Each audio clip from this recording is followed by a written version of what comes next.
Finally pandal দেখতে পৌঁছে গেছি। এটা এই যে তাজমহল বানিয়েছে, আমার জামাইবাবু হলো এর শিল্পী। যে জামাইবাবু খুব ব্যস্ত, আর আমরা এই চলে এসেছি। এই যে বলছে এতদিন আসলে না, আমি কত।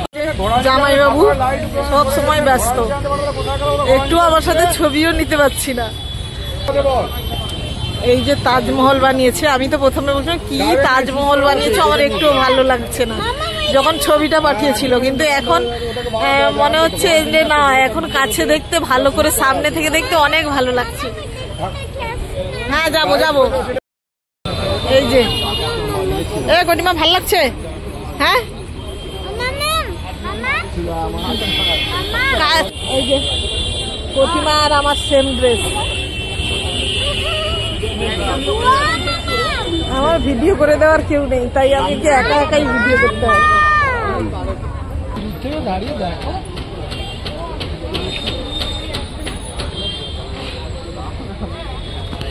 মন্দিরটা আলাদা করে আছে, আর এটা শুধুমাত্র তাজমহলটাকেই বানানো হয়েছে। এই যে এটা হলো মন্দির, এই যে উপরের সিলিং, এই যে কটিমা দাঁড়িয়ে রয়েছে। এরকম ধরে তো আমি একটু কটিমার কাছে যাই।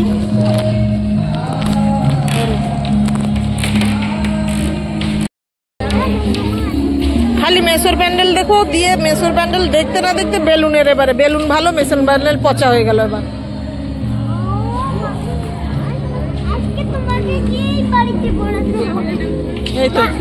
এই তো জামাইবাবু চলে এসছে। এই যে শিল্পী গোবিন্দ প্রসাদ গিরি, শিল্পী।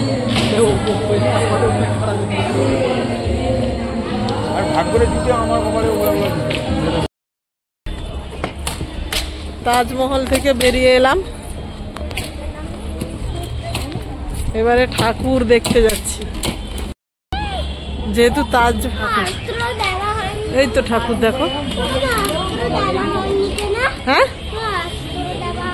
অস্ত্র দেওয়া হবে। এদিকে চলে আসো। ঠাকুর রাজস্থানী ড্রেস পরেছে, আমি জানি না, জামাইবাবু বলে দিচ্ছে। চল চল।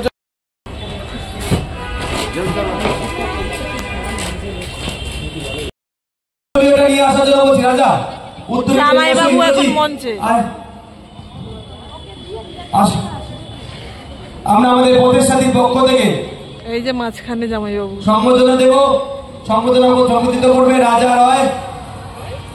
আমি প্রতিষ্ঠানের পক্ষ থেকে একটু সবাইকে বলবো, আমরা একটু হাতগুলো উপরে করে একটু জোরে উত্তরীয় করে সম্বোধনা দাও, এবং গোবিন্দের জন্য প্রাপ্য এই ভালোবাসার জায়গায় ভালোবাসার গোলাপ গোবিন্দদাকে দেওয়ার জন্য আমি বলছি। ইন্দ্রজিৎ তৃপ্তি দিকে সবাইকে নিয়ে সবাই আসলে গোবিন্দদাকে আমরা গোবিন্দদাকে আমাদের পক্ষ থেকে ছোট্ট একটি ভালোবাসা তুলে দিচ্ছি। আমাদের পক্ষ থেকে আপনাদের দুর্গাপুজো যেন ভালো কাটে এই কামনা করি। এই আমি দিদিকে বলো, তুমি তোমার অ্যাঙ্কারিং শুরু করো।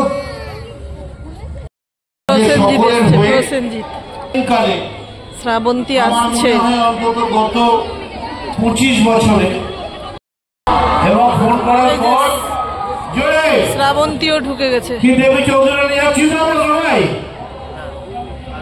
কাটারিটা দেখেছেন কিরকম করে?